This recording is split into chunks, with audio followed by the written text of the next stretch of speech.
Good evening and welcome to this ABC 36 News Update. I'm Carla Wade. Police say they have now discovered more of the remains of a Lexington resident. Part of his body was partially discovered last week in Town Branch Creek Road on the Donnemeyer farm. ABC 36's Cheryl Glassford has more. They are taking care of him until we can take him, bring him home.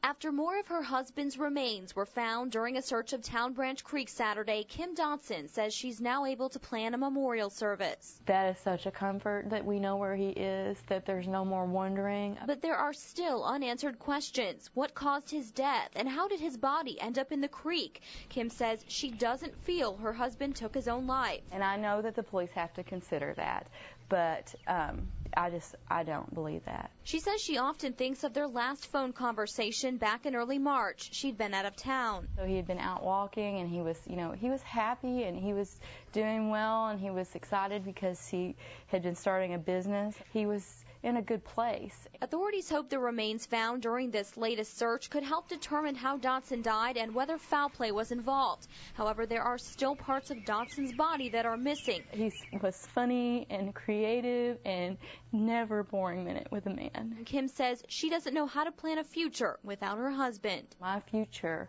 that I had planned for myself no longer exists. And so I have to figure out what I'm going to do next. I miss him.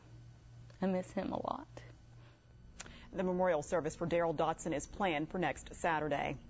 It was no accident. That's what police say about a Harrodsburg doctor whose wife was hurt on Harrington Lake yesterday afternoon. He has now been charged with murder. 46-year-old Stephen Hall is in the Boyle County Detention Center. Bond has not yet been set. State police say his wife, 49-year-old Isabel Hall, was run over by the pontoon boat that he was operating near Gwynn Island. Investigators talked to Stephen Hall and a number of witnesses, but did not charge Hall with murder until early this morning. The trial of a man who sparked a nationwide Amber Alert after he allegedly took his daughter from Kentucky to Mexico has been delayed. According to the State Journal, a federal judge has ordered Mike Woodside to undergo psychological evaluation before standing trial. The 30-year-old is accused of failing to return his 2-year-old daughter to her mother in February. Instead, he allegedly took off in his grandfather's car and fled to Mexico. That trial was set to begin on June 9th, but could be delayed 30 days. Thanks for tuning into this ABC 36 News Update. Be sure to check out more stories here online and then join us on TV for ABC 36 News.